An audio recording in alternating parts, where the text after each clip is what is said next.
नमस्कार दोस्तों, स्वागत है आप सभी का। कहानी पसंद आई तो प्लीज़ मेरे चैनल को सब्सक्राइब जरूर करना। एक खंडहर में एक गुस्सैल सांप रहता था। वह बहुत ही क्रोधी था और उस जगह रहने वाले सारे चूहे उससे बहुत डरते थे। उस खंडहर में कुछ खरगोशों का भी निवास था। कुछ गिलहरियाँ आसपास के पेड़ पर रहती थी। ये सभी जीव जंतु उस सांप से बहुत ही परेशान थे, क्योंकि वह सांप आए दिन किसी न किसी चूहे को खा जाता, किसी खरगोश को दबोच लेता या गिलहरियों का शिकार करता। यहाँ तक कि पेड़ पर रहने वाले पक्षियों के अंडे को भी वह खा जाया करता था। सभी जानवर अत्यंत दुखी थे। सब चाहते थे कि किसी भी तरह इस सांप का अंत हो जाए, लेकिन उन्हें कोई उपाय नहीं सूझता था। एक बार की बात है, उस जगह एक बंदर भी आया। बंदर बहुत चालाक था। सब जानवर उसके पास गए और बंदर से प्रार्थना किया कि आप हम सभी में सबसे ज़्यादा चालाक प्राणी हो। आप ही कोई उपाय बताओ कि हम लोग इस सांप का अंत कर सके। बंदर ने कहा, देखो भाइयों, तुम लोग इस सांप का अंत ऐसे तो नहीं कर सकते हो, क्योंकि तुम सभी जो हो वो बहुत ही छोटे हो इस सांप के सामने। यहाँ तक कि मैं भी तुम्हारी इसमें मदद नहीं कर सकता हूँ। लेकिन हाँ, अगर तुम लोग अपने बुद्धि का प्रयोग करोगे तो इस सांप का अंत जरूर कर सकते हो। सबने बोला, बंदर भाई आप ही कोई उपाय बताइए।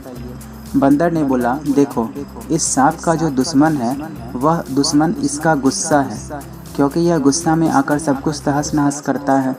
अगर तुम इसके गुस्से का फ़ायदा उठाओ तो तुम इस सांप को मार सकते हो। सबने बोला, कैसे होगा? बंदर ने कहा, निश्चिंत रहो, तुम लोग बस एक काम करो कि अगले दिन तुम सब जितने भी हो इस काल कोठरी वाले जो जगह है उस काल कोठरी वाले जगह में इकट्ठा हो जाना और 2 दिनों तक ऐसा ही करना। उसने यह समझाया कि हो सकता है तुम पर सांप इकट्ठा हमला कर सकता है, लेकिन तुम लोग वहाँ से भागने के लिए भी तैयार रहना। काल कोठरी का वह भाग हमेशा अंधकार से भरा हुआ रहता था। बंदर ने जानबूझकर सभी को वहां आने के लिए कहा। अब सांप यह महसूस करता था कि जो भी गिलहरी है, उसके बाद पेड़ पर बैठने वाले पक्षी हैं या चूहे हैं, वह सब अपने बिल में नहीं हैं और कहीं नज़र नहीं आ रहे हैं। 2 दिनों के बाद उसे यह पता चला कि जितने भी जानवर हैं वह सब काल कोठरी में अपनी सभा कर रहे हैं। सांप को यह देखकर बहुत गुस्सा आया कि उसे शिकार के लिए कुछ मिल नहीं रहा है और सारे जानवर एकजुट होकर उसके खिलाफ सभा कर रहे हैं। वह गुस्से में काल कोठरी में पहुंचा। 2 दिनों के बाद तीसरे दिन बंदर ने वहां पर सभी को आने के लिए मना कर दिया था। उसने वहां पर एक आरी ला करके रख दी थी। अंधेरा होने की वजह से और बरसात का समय भी था, जिस कारण सांप एकदम चिड़चिड़ाया हुआ था।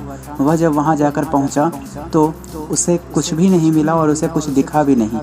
वहां एक आरी थी, जिस आरी से वह टकरा गया। जैसे ही वह आरी से टकराया, अपने गुस्सैल स्वभाव के कारण उसने झट से आरी में अपने दांत गरा दिए। लेकिन यह क्या, दांत गरने से उसके दांत से खून निकलने लगा। उसका मुंह कट गया और उसके मुंह से खून निकलने लगा। सांप के गुस्से का ठिकाना नहीं रहा। उसने झट से कुंडली मारनी शुरू कर दी और उसके बाद उस आरी को जकड़ लिया। लेकिन उसके कुंडली मारते ही उसका शरीर भी 2-3 जगह से कट गया। अब वह गुस्से से आग बबूला हो गया।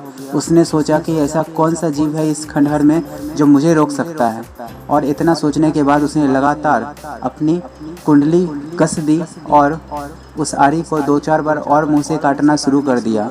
अब सांप लहूलुहान हो चुका था और उसे समझ में आ रहा था कि वह गलत जगह फंस चुका है, लेकिन उसका शरीर बहुत बुरी तरह से कट चुका था।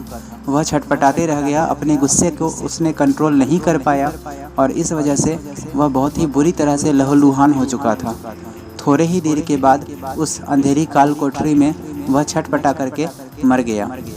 इस प्रकार बंदर ने वहाँ रहने वाले सभी जीव जंतुओं को अपनी चतुराई से सांप का जो शत्रु था उसका गुस्सा, उसी का फ़ायदा उठाकर सभी को मुक्ति दिलाई और सभी जानवर वहाँ खुश होकर वापस रहने लगे।